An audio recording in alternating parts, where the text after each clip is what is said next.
Hi there. Thank you to everyone who's joined us this afternoon. We're just going to give it a couple more minutes to let people finish filing in, and then we'll begin.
So is it time we get started, Alyssa? I would say yes. I think we're good to start. So I just want to welcome everyone to today's Society for Integrative Oncology webinar. My name is Alyssa, and I'm here behind the scenes to manage your webinar and to provide you an overview of a few of our GoToWebinar features. Oh, are we not? There we go. Your GoToWebinar control panel is on the right side of your screen. By clicking the orange arrow on the Grab tab, you can open and close the panel. To move the control panel, click and hold your left mouse button and drag. If you're looking to view the presentation in full screen, simply click the full screen icon in the Grab tab. The audio pane includes all audio information. By default, you have joined the webinar via computer audio. If you prefer, you can join the audio via telephone by selecting phone call. Dial-in information will be displayed, including your audio pin. We will will have time for questions. We will not be taking audio questions this afternoon. Please type your questions in the questions pane, and I will share them with Dr. LaValley and our moderator, Dr. Linda Carlson. Today's webinar will be recorded and posted on our website in the members only section. I'm going to hand the presentation over to Dr. Carlson, Vice President of Communications, to introduce Dr. LaValley. Thanks, Alyssa. Okay, so I'm Linda Carlson. I'm the VP Communications for Society for Integrative Oncology. I want to really thank you for joining us today and sparing some of your valuable time. Just a little plug for our annual meeting, which is going to be in October this year in Scottsdale near Phoenix. We are open for abstract submission now, so we hope that many of you will join us. And now I'll introduce William LaValley, MD. He has clinical expertise as a functional integrative medicine physician, treating patients for over 28 years, and as a professional consultant to other physicians since the mid-1990s. I also just learned that he has been a member of SIO since its inception in 2003. He's also a member of the Communications Committee. He develops advanced, evidence-based, molecularly targeted treatment plans containing multiple protocol recommendations for physicians to receive, consider, and administer to their patients diagnosed with various types of cancers. So we're very excited to have him here with us today, and he's going to present his webinar on precision medicine and molecular integrative oncology, matching natural health products to molecular targets. So take it away, Will. Thank you.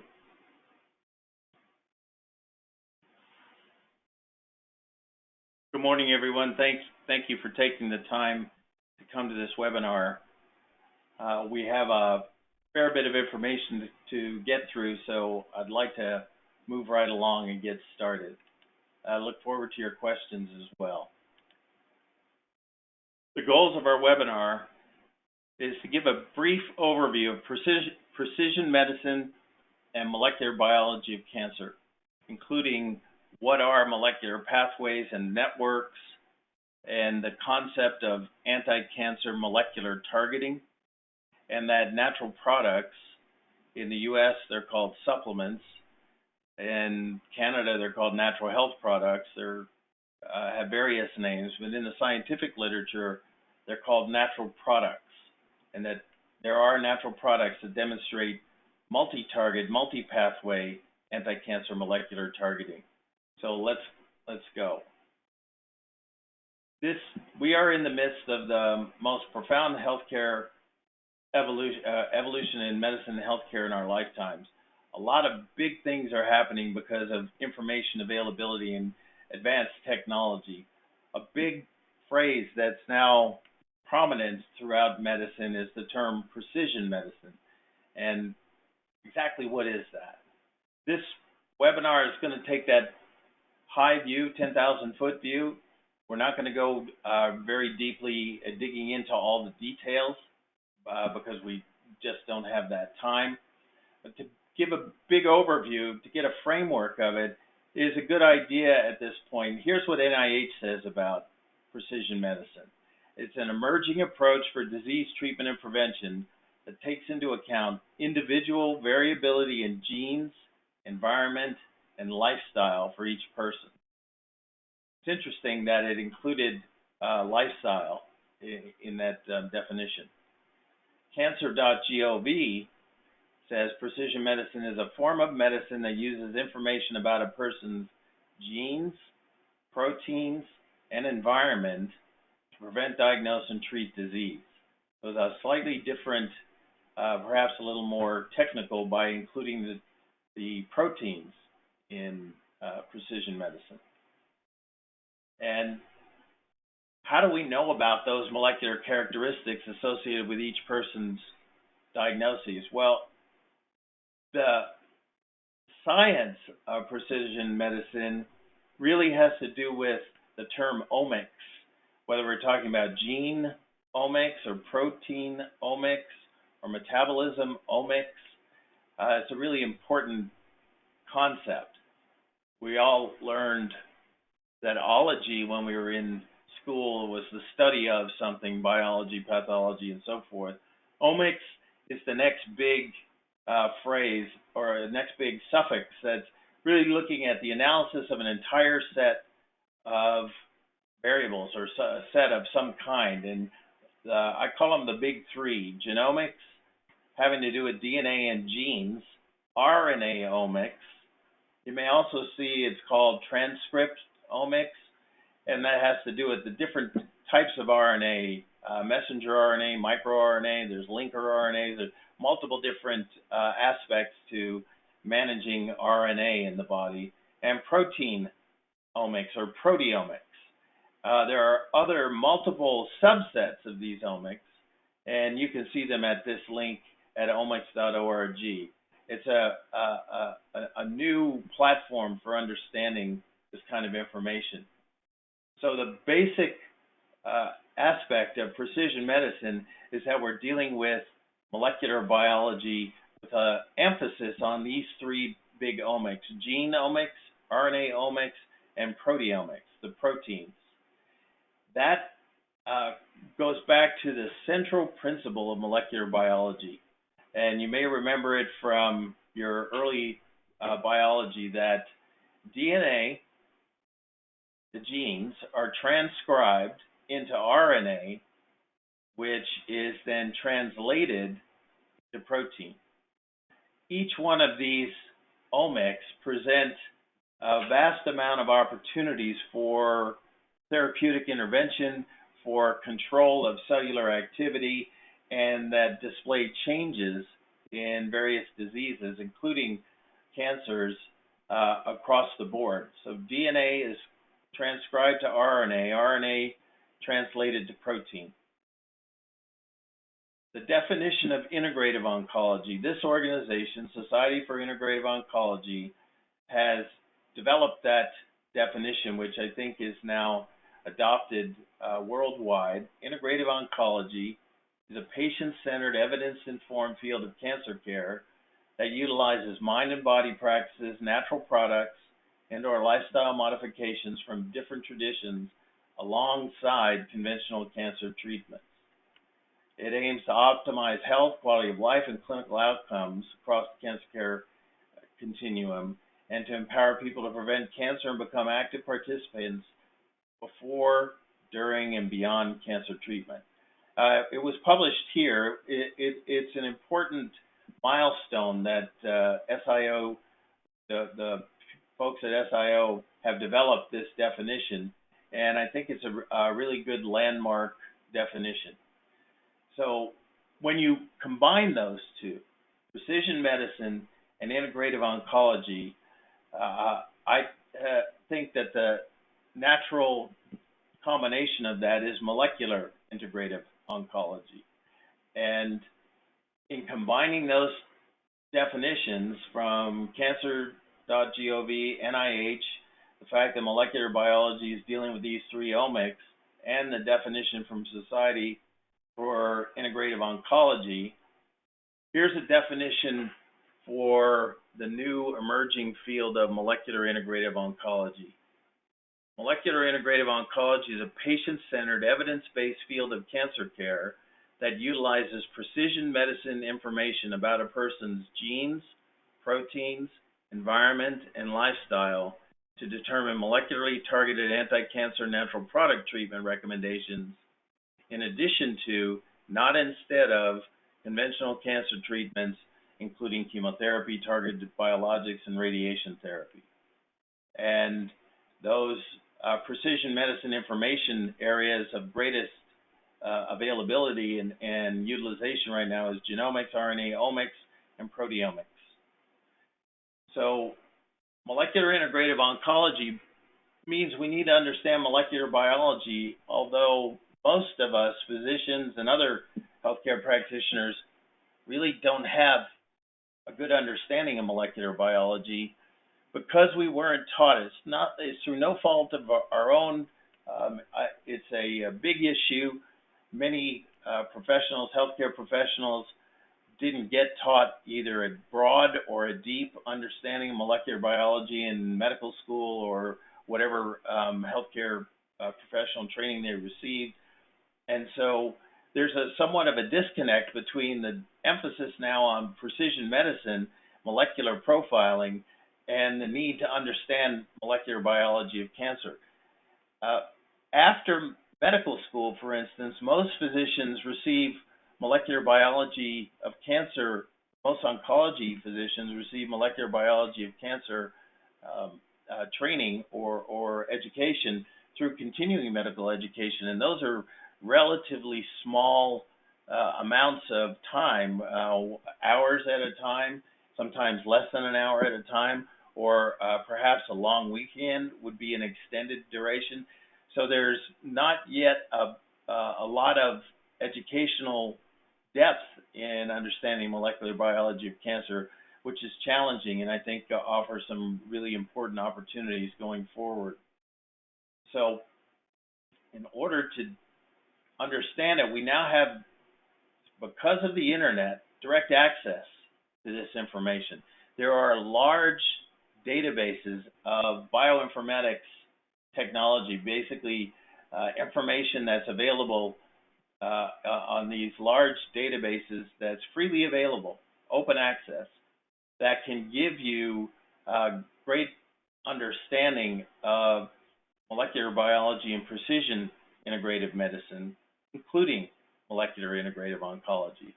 And because of that information that's available, I have concluded and implement that there's rational clinical consideration of the therapeutic use of evidence-based, molecularly targeted anti-cancer natural product options in cancer care. And we're going to look at that. We're going to dive into that. Natural product research is available in massive amounts. There are massive amounts of peer-reviewed data. I call it mountains and oceans of data that's available about the anti-cancer molecularly targeted effects of natural product supplements. And the reason is this, that cancer researchers for decades have used natural product molecules to evaluate the molecular pathways, the molecular targets, the molecular activity in cancer cells, and that data is published, but the data is not generally taught. And in pharmaceutical development, this is also widely done. Essentially, you can think of that when pharmaceutical development begins, let's say on the order of magnitude of a pharmaceutical company may start out with 1,000 molecules that are candidates for a particular drug development. And then through the process of, and the statistics say between $500 million up to $2 billion in 5 to 15 years of drug development activity, that those 1,000 candidates are then whittled down to one that receives marketing approval for a particular diagnosis disease indication. Along the way, when the researchers in the pharmaceutical development use natural products to evaluate molecular pathways, they often then use that as a base platform to make modifications to the natural products. In order to be able to fund the research that they're doing, they have to be able to patent those molecules, and that's the process of drug development that can fund the ability to get those drugs approved. Well, the data that's generated from the natural products often gets published, but it doesn't get widely disseminated. So there are large numbers of studies, including studies, there are some studies in humans, that's a relatively small amount. There's a vast number of in vivo, in animal models, demonstrating a broad range of natural products having a broad range of anti-cancer molecularly targeted effects in multiple cancer cell types, and same in vitro as well. And so this data, because natural product companies are correctly and appropriately restricted from educating or marketing about the use of any natural product molecules for disease treatment, especially in cancer treatment, that there's not a wide group of commercial interests that are educating those who might be interested, physicians and other people in cancer treatment, that would be interested to understand this information, there's not a lot of companies that make this information available. So even though the evidence base is there, because many people don't understand the molecular biology of cancer very deeply, and because the supplement companies are forbidden from educating about this, that there's a large gap. It doesn't mean it's not relevant, it just means that many people don't understand it.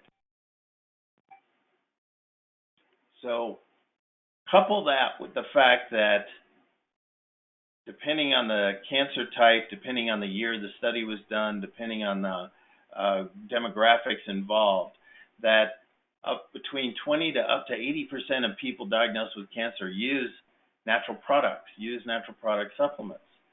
And that's a really big number, yet very few would have the understanding of how those might be affecting their cancer. So we need to really focus on the fact that rational molecularly targeted use is appropriate, and it requires an adequate understanding of this data that I'm referencing, because it's not always beneficial to the patient. That we need to recognize that there are some molecularly targeted effects with natural products that are anti-cancer molecular effects. There are also some that are pro-cancer molecular effects, and we obviously want to emphasize utilizing the anti-cancer molecular effects and avoiding the pro-cancer molecular effects, and that's can be very challenging. So it's really the next stage for all of us in medicine, whether it's integrative medicine or conventional medicine, if we're going to engage precision medicine, that we understand the molecular biology of cancer to make the appropriate treatment selection. So that's what I want to take another big view about the molecular biology of cancer. There's something called the hallmarks of cancer, and anyone studying cancer molecular biology will encounter hallmarks of cancer very early in that study.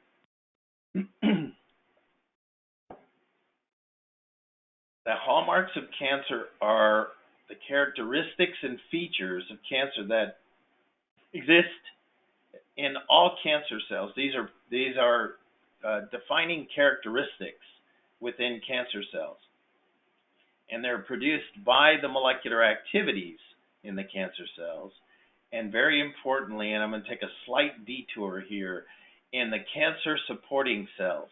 And this is a really important concept, the cancer supporting cells, that in the microscopic environment immediately adjacent to the cancer cells are a whole range of cells that support and protect and camouflage the cancer cells.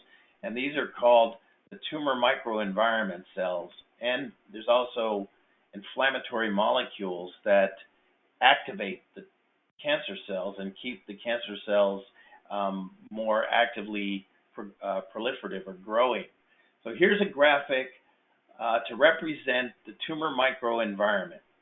The pink purpley cells are cancer cells. And cancer cells never exist by themselves. And anytime a tumor is large enough to be able to see it by ultrasound or MRI, CT scan, some imagery, then by definition, that lump, that tumor, has other cells with it that are intimately involved in maintaining the viability of that population of cancer cells. And so there are cells that are supportive cells that set up essentially a kind of scaffolding that holds cancers.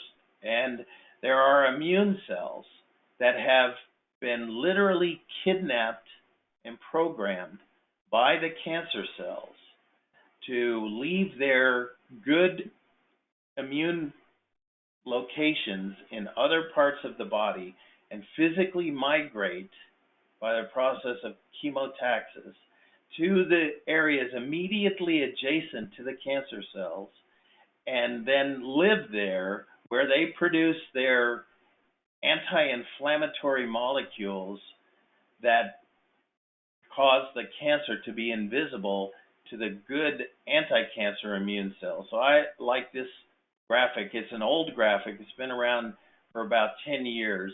And so it's not complete, but I like this because it gives us an idea that in the immune system, and I wasn't aware of this until I started really deeply studying the molecular biology of cancer, that in the immune system, there are good guy anti-cancer immune cells represented by these classes of cells.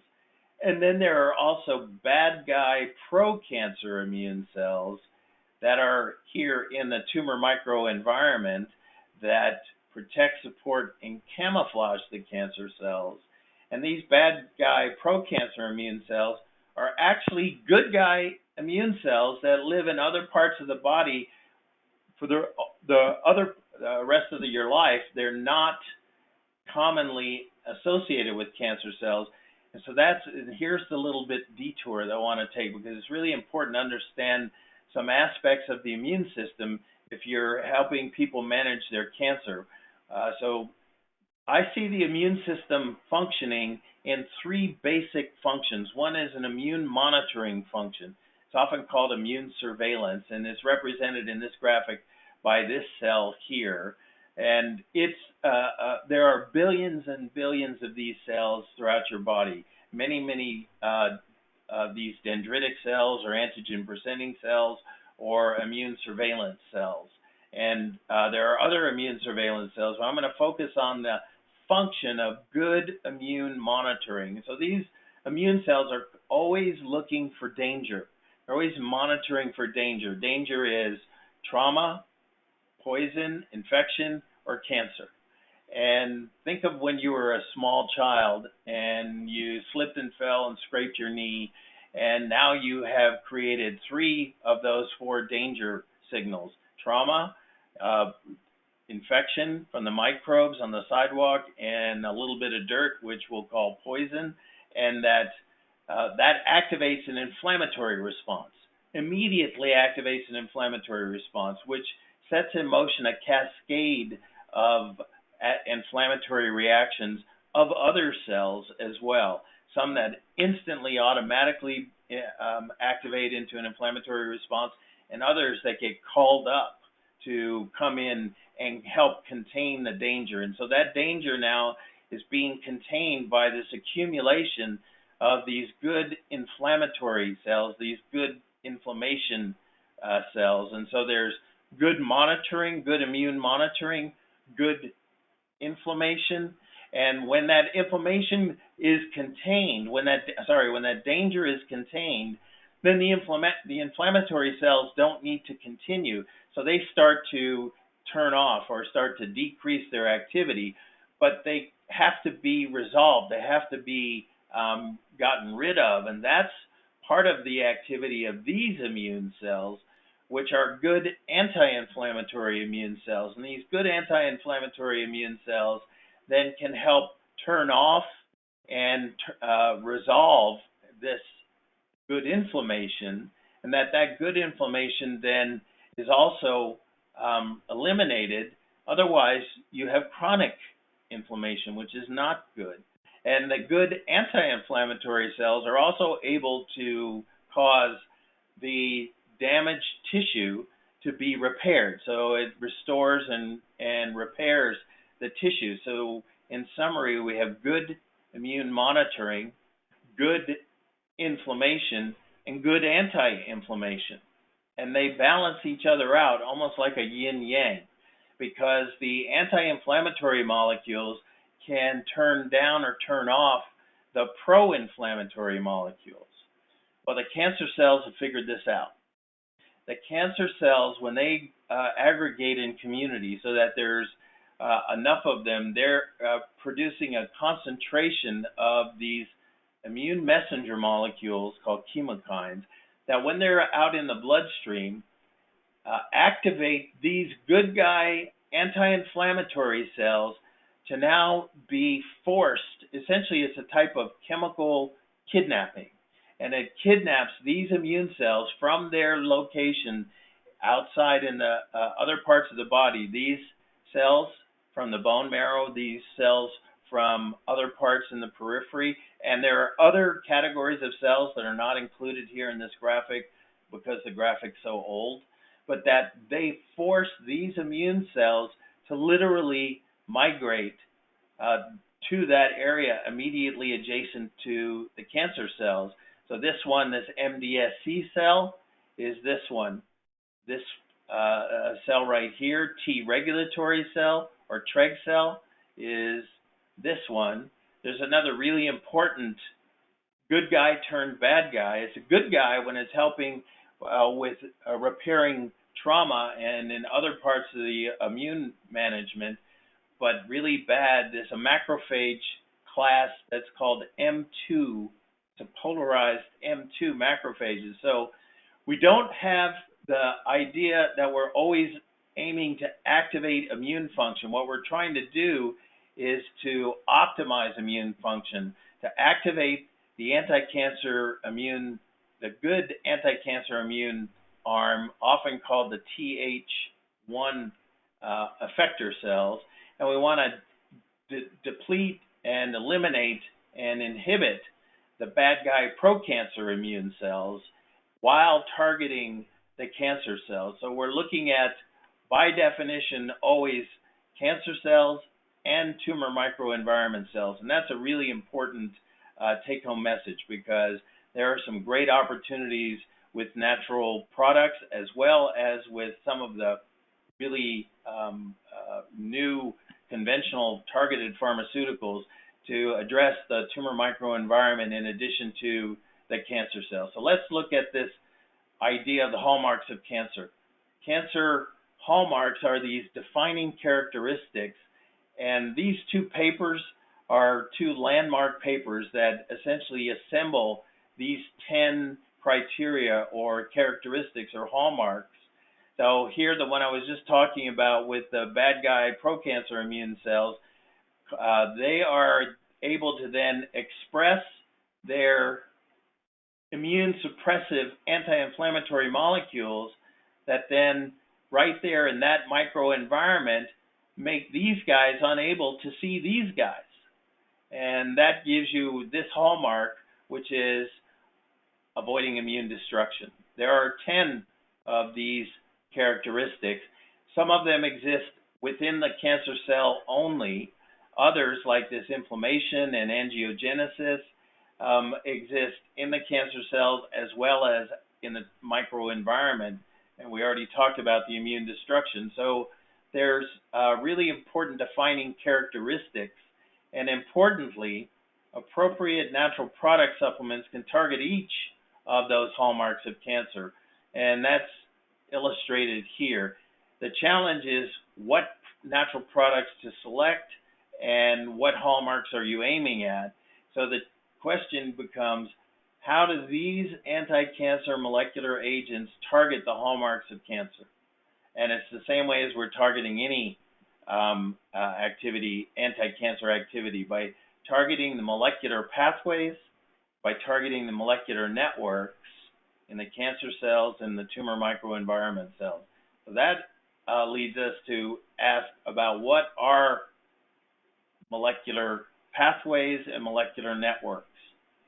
And less than 3 weeks ago, a landmark study came out that is 27 papers over about 10 years of development by the Cancer Genome Atlas. So you'll see TGCA Consortium if you're looking in the literature. It's a massive study. It's a really amazing amount of information that has taken a very broad and deep analysis of cancer, essentially looking at over 11,000 tumors of the 33 most prevalent forms of cancer, which is focused essentially on how to prioritize the evaluations for making therapeutic interventions in precision medicine. And this atlas, this is open source, so you can go see right here at this link. You can go see this. It's really quite amazing. And it's divided into three sections: the cell of origin, patterns, oncogenic or cancer-producing processes, and then we're going to focus is signaling pathways. And it's really important that this gave us a comprehensive analysis of tumor signaling pathways. I didn't understand what that meant. I have to tell you that prior to 2006, I didn't understand what very well the molecular biology of cancer, because it wasn't taught to me in medical school. And in order to have a deep understanding, I would have to go to the library, and the libraries weren't available until PubMed became published in its current form in January of 2006. And so it was at that time that I took a three-quarter time sabbatical to learn the molecular biology of cancer, and have been very deeply looking into and studying and developing relational databases about these signaling pathways. And when this Pan-Cancer Atlas came out 3 weeks ago, it was very fortuitous for the development of this webinar, because it'll give some direct visualization of how to aid the development of personalized treatments and new combination therapies. So that's what this third section is about. And in that third section, there's a flagship paper, the main guiding paper that looks at 10 selected signaling pathways, which we're going to look at. And why these are important is that through that 33 cancer types and 11,000 tumors, and here looking at over 9,000 tumors, they've prioritized and distilled that are 10 important molecular pathways in cancer that show actionable alterations. So basically, where those are molecular targets that are relevant for targeted therapy and combination therapies. And that's really important, because we're going to aim not at random molecular targeting. We're going to be aiming at the Pan-Cancer Atlas signaling pathways, 10 signaling pathways for actionable alterations from natural products. So here is that map. And I know it's overwhelming to look at it to begin with, so we're going to break this down. Essentially, they have concluded that these 10 pathways, here they are in just looking at the compartments for defining the pathways. So the 10 pathways, and they have names that are unusual, PI3K or HIPPO or Notch pathway, TGF-beta pathway. Those are the names.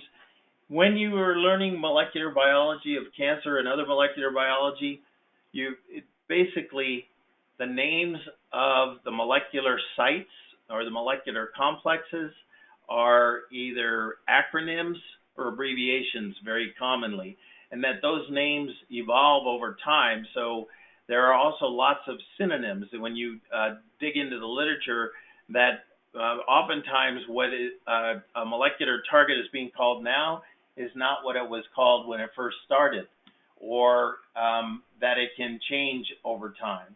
So here we have these 10 compartments or 10 pathways that the Pan-Cancer Atlas authors have determined are high priority and that they have actionable molecular targets. So let's talk a little bit about what we're looking at. So each one of these compartments has a criteria for what that pathway is affecting.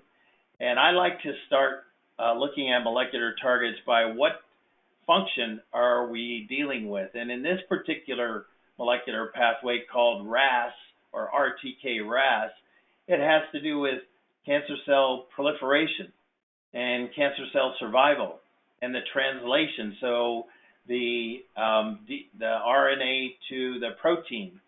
And each one of these molecular pathways has multiple molecular sites.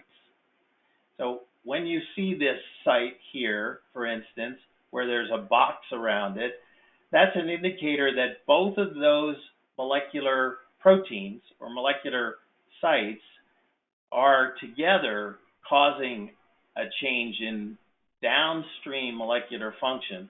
The green arrows here with the pointed arrow, that means activating. So this group right here, those two activate this one, which activates cancer cell survival, as an example. Up here, for instance, in this NRF2 pathway, that pathway is about oxidative stress response. And the red boxes are associated what are called oncogenes, or the DNA mutations that actively produce the results of producing cancer cell activity. Upstream of this are two boxes that are blue. Each one of these has a line coming down. That blue line is an orthogonal or has right angles to it. That means it inhibits that activity. So we're looking at the green arrows activating or upregulating, and the blue right angles as inhibiting or decreasing. And if you're looking at molecular maps and you're not accustomed to doing it, take your time and think of it like you're looking at a street map. You wouldn't need to know everything on all the streets that you're looking at. You just need to know the address that you want to get to. And so in any one of these molecular maps, you can enter in the coordinate that you're looking for and find that target, and then look at what does that target relate to. So for instance, here, these three together have activity in cancer stem cell phenotype and proliferation, for instance. And then what upstream from there affects that, and what upstream from there affects that. So I like to start down at the function and work upstream. Notice, for instance, here, this one, TP53, is also called P53. It blocks cancer cell survival and cancer cell proliferation, and can induce cancer cell senescence and cancer cell automatic programmed cell death, apoptosis or apoptosis. And it can be blocked by this one upstream of it, and upstream P53 can block that one. So it's got a feedback loop right there. Also notice that each one of these pathways has, you could think of it as a molecular highway to the other pathways. So they're interconnected all the time. And all of these are going on at the same time throughout the cancer cells. And each cancer cell may have, or each group population of cancer cells may have different molecular activity. So there's an important concept that when you have a group of cancer cells in a tumor, they are not all equal. They're not all homogeneously the same. There are populations, subpopulations of cancer cells that are slightly different. It's called tumor heterogeneity. So slightly different populations. So you may have a population of cancer cells that are susceptible to being killed by inhibiting this molecular pathway. But you may have other tumor cells, cancer cells in that same tumor that are not susceptible to being targeted and or not susceptible to being eliminated by targeting this particular pathway. So the challenge becomes, how do you target multiple pathways simultaneously? And that's where this idea of targeting and combination therapies is really taking hold in the cancer research community and the anti-cancer therapeutic community. And so we're going to look at pathway activity. So I made an animation to demonstrate concepts in molecular signaling. So this is a simplified and conceptual pathway. It's not an actual pathway, but here we have a small molecule that's in the serum, and in the interstitium, and it now is binding to a receptor that's extending from the outside of a cell, and that causes that protein, that receptor, to change shape. And as it changes shape, it can also activate a different part of the receptor. And that can then move a signal or relay a signal from the outside to the interior domain of that receptor, of that protein or protein complex, molecular complex. And that signal can then also cause a change in function or structure, here causing it to fold and attract another nearby molecule, which is now activated, and it now has two signaling components activated on it, and it's causing another nearby molecular complex to be attracted to it, and it activates that complex. Now we're seeing multiple activation components on this molecular site or molecular target, and it's first attracted to one molecule, and the fact that it is now actively bound or dimerized or connected to that molecule makes it able to attract another important additional molecule there, and now that one is activated, and the previous two can release and deactivate, with this final one activating, changing shape, and going inside the nucleus to have function with the DNA. And that's a general overview. Anywhere along the line, this right here, that could be inhibited, or the signaling right here could be inhibited by a natural product or a pharmaceutical, or down here, the molecule that's coming in to be attracted to this active site could be inhibited. It could be inhibited right here, or downstream of it. This next one right here could be inhibited, or you could inhibit here and here and here. So there's molecularly targeted anti-cancer intervention inhibiting molecular signaling in a molecular pathway that can be singly targeted, or it can be multi-targeted. There are other molecules not shown here that have a natural function that is called tumor suppressors. And in fact, in the graphic, there are some of these blue boxes that are indicating tumor suppressor functions. And so rather than inhibiting their function, often the anti-cancer intervention at these tumor suppressors is to activate the function. And that's a really important concept as well. So sometimes a molecularly targeted anti-cancer intervention is to inhibit the function or the signaling of a molecular site. That's called a molecular target. Other times, the anti-cancer intervention is to activate the functioning or the signaling of that molecular site, depending on the native underlying function of that molecular site. So here's an important function in natural medicine. Curcumin, a very common natural product molecule, and it has the most anti-cancer research. Here's a molecular network with multiple molecular pathways. Every purple arrow is signifying curcumin's molecularly targeted anti-cancer activity at that molecular target, inhibiting the function or signaling at that respective target. The green arrows is curcumin's anti-cancer activity at that molecular target, activating or increasing or upregulating the function or signaling at that respective target.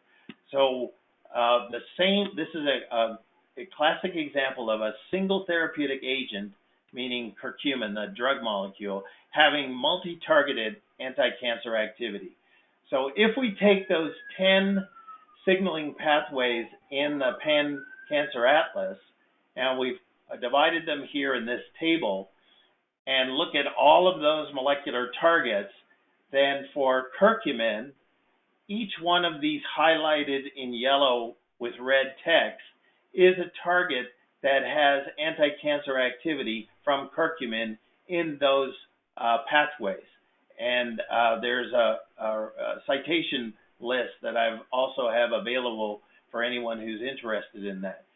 Now we're going to look at another really important molecule. I'm going to show this visualization in multiple ways. So we see, by definition here, multi-targeted anti-cancer activity matching the natural product to targets in the actionable Pan-Cancer Atlas 10 selected oncogenic signaling pathways. Now another natural product molecule, very common, very well-researched, large amounts of data, massive amounts of data for the green tea extract, EGCG. And if you look at these two, let's say look at the cell cycle, there's a slight difference, some overlap, and some slight difference between the two. In fact, if you look at any one of these, or in the RAS pathway or the PI3K pathway, there's a slight difference. Some highlighted, some more active in the curcumin versus the green tea. And the next one, so I have 4 natural product molecules. Genistein. Genistein is an isoflavone phytoestrogen from soybean. It's often referred in the literature as a soy isoflavone. And it has multi-targeted anti-cancer activity in those 10 selected oncogenic pathways. The last one is resveratrol. It's a very commonly used natural product. It's contained in grapes, peanuts, berries, and other plants. And it's got a really large amount of anti-cancer research as well. And if you cycle through these, you see that there are overlapping multi-targeted anti-cancer activity of these 4 molecules. This is a difficult way to see it, to see in this format. It's hard to visually process this. So what we've done is translated it to the graphic. So here's that pathway molecular network. So these are actionable molecular pathways in this selected molecular network. And there's intervention of curcumin having anti-cancer activity at each of the indicated targets. Here's the EGCG, green tea extract, curcumin, EGCG. So there's multi-targeted for each. Next, genistein. Genistein has multi-targeted anti-cancer activity. If you go through all 3 of them, you see, if you look closely, there's overlaps on some of them. And the last one that we have for today is resveratrol.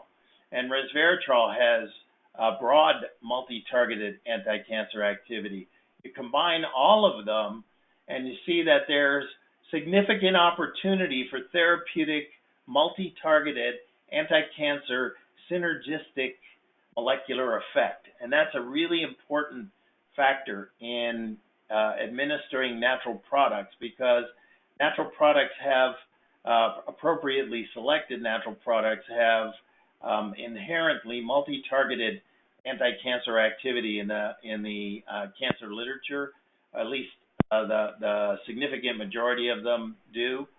And here's another way of seeing that same idea. So in selecting all of the targets in the pan-cancer signaling pathways that were demonstrated in that graphic, what we have here is the table that's showing the summary of all those agents. And you'll see wherever there is highlighted in yellow that those targets have overlapping targeted activity. And oops, I see that one almost did. That one shouldn't be highlighted. But that the others have multi-targeted anti-cancer activity. And this is a really important understanding that The literature has vast amounts of information about the molecularly targeted activity of a broad range of natural products. I'm only showing 4 of them for this webinar in order to be able to give the larger overview. What I'm not saying is what particular natural products have what particular natural anti-cancer activity in a particular cancer cell type, because that's too deep for our discussion today. Here's another really famous molecular graphic, and I thought it was very interesting. It helps understand this idea of molecular pathways and networks. It's courtesy of a company called Cell Signaling Technologies, and you can get this poster if you just request it from them. I think it's very informational and instructional for physicians and other healthcare workers as well as patients.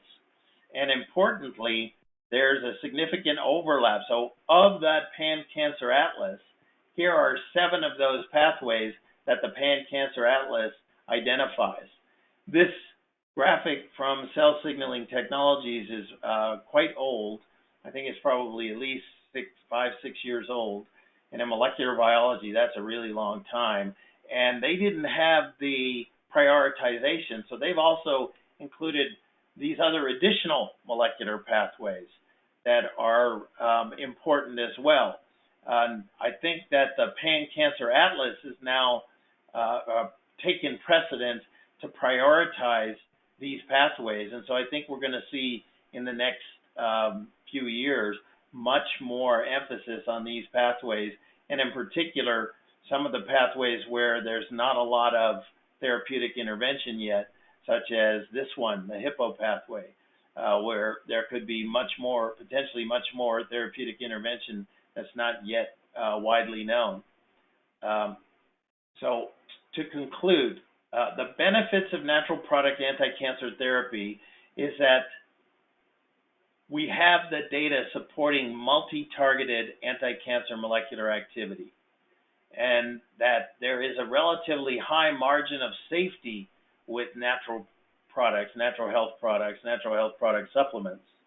They're generally well tolerated. Of course, there are exceptions to this, and so I'm just saying in general.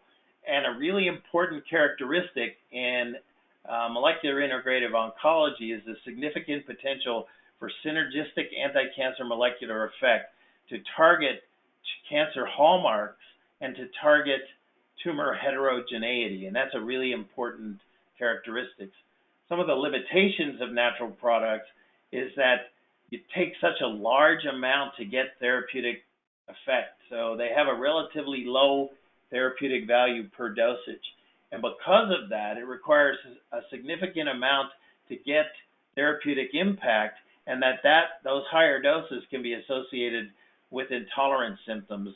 Very frequently, people can say, well, I can't take that much supplement because I get stomach upset or loose bowels or headache or some other intolerance. And so that's a significant limitation in contrast to pharmaceuticals, which are generally well engineered to have therapeutic effect at significantly lower doses. And another really big challenge is the fact that there are not yet clinical trials looking at combinations of natural products. So there is the potential for unknown adverse effects that are possible and need to be acknowledged with informed consent. I'm going to finish now with saying that if any of you are interested in any further information about this that we talked about regarding molecular integrative oncology, please feel welcome to contact me at any time. I look forward to talking to you, and I'd like to open it for any questions or discussion.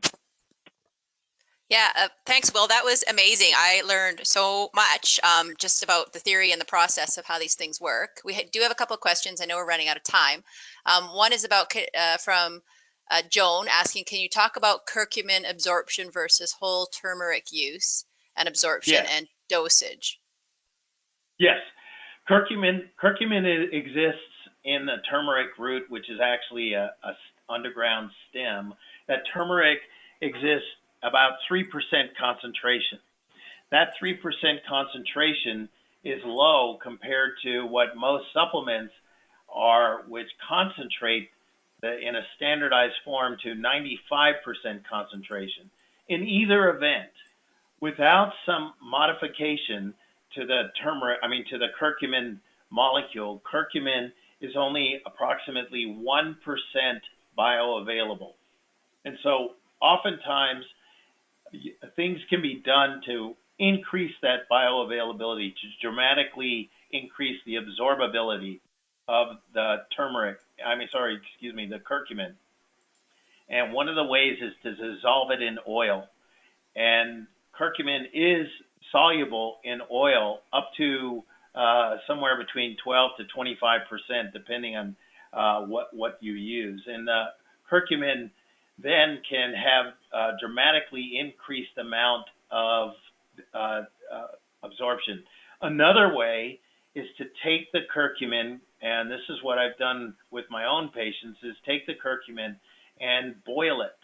There's a particular paper that describes boiling the powder for 10 to 12 minutes and increasing the solubility so that there's now 12 times more curcumin dissolved in the boiled water, and that will remain at a high bioavailability immediately after it cools. And then as time goes on, so 6, 12, 24 hours, 36, 72 hours later, more and more of the curcumin is going to fall out of solution back into the suspension into the sediment.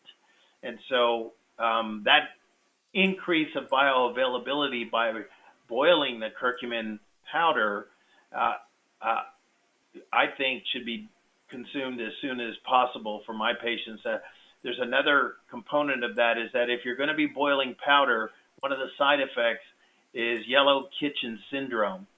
And people laugh at it when they first hear about it sometimes, but then after a while, if they're doing it in their kitchen, they're not laughing as much, because curcumin is a pigment, and it will pigment, it will dye wherever it is yellow, and then the steam coming off the boiling curcumin water is that yellow pigment, and so manage that accordingly.